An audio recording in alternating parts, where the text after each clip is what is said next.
Raphaël Legendre, Emmanuel Macron et le chancelier allemand Friedrich Merz tiennent aujourd'hui un conseil des ministres franco-allemand pour relancer le couple.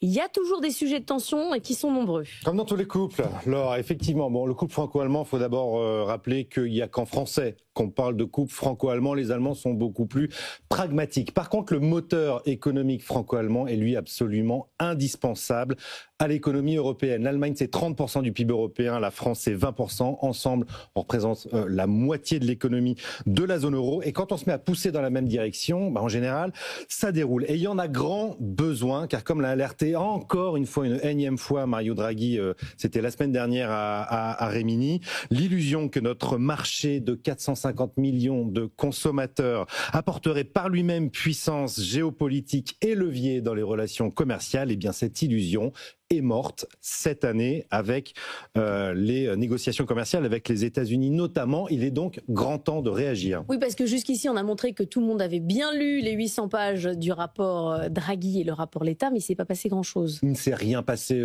en réalité. La productivité est toujours en berne. On accuse toujours le même retard technologique face aux États-Unis et à la Chine dorénavant.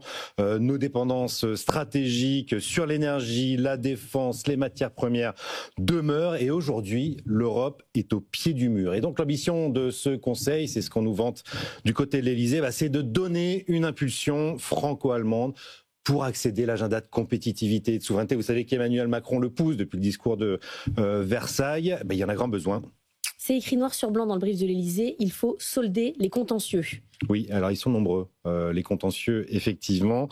Et je suis pas sûr qu'on y arrive à l'issue de ce Conseil franco-allemand, à commencer par le SCAF, l'avion de défense européen de combat du futur. Chacun défend son champion. Dassault en France veut prendre le lead.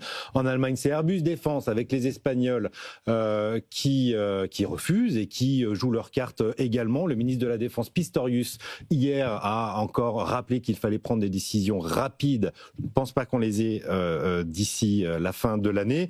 On pourrait citer aussi pêle-mêle le nucléaire, l'accord avec le Mercosur.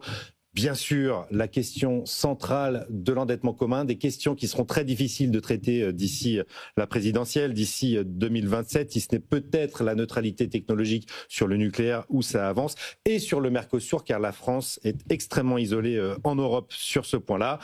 Mais il faudrait pourtant accélérer, ça devient une question existentielle pour l'Europe. Oui, mais on a dit qu'on soldait les contentieux, donc on avance, il y a des propositions quand même. Alors on avance grâce à des économistes et vous recevrez tout à l'heure Jean Pisani-Ferry, c'est l'un d'eux qui a travaillé 7h45. avec des homologues allemands plusieurs mois, notamment cet été, à une feuille de route à 8 chantiers pour faire avancer les urgences économiques en Europe, des feuilles de route assez claires dans 8 domaines. L'énergie, pour éviter que la France et l'Allemagne ne se marchent dessus au lieu d'avancer de concert.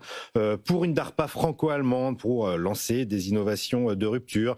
Un campus commun sur l'intelligence artificielle avec des moyens massifs pour rattraper le retard face aux GAFAM et aux BATX côté chinois.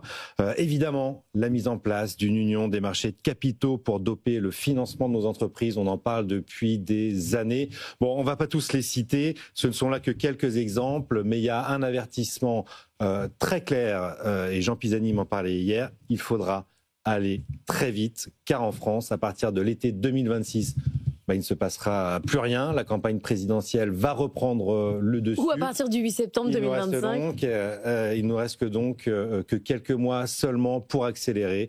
Et on compte beaucoup sur le moteur franco-allemand, car la relance européenne ne se fera que par là. Sinon, elle ne se fera pas. Jean Pisani-Ferry, il a une proposition également étonnante sur les relations avec la Chine. Absolument. Il propose que l'Europe ouvre grand ses bras à la Chine, qu'on arrête avec des secteurs où on est mauvais, comme les panneaux solaires, pour laisser entrer les Chinois, qu'ils investissent en France, qu'ils produisent en France ou ailleurs en Allemagne, avec des transferts de technologie. Vous aurez ce débat avec Emmanuel Le Chypre, ça sera à 7h20 dans notre duel. Est-ce qu'il faut ouvrir grand les bras à la Chine? Vous êtes plutôt du côté du oui. Moi, je suis plutôt libre-échangiste, effectivement. Exactement.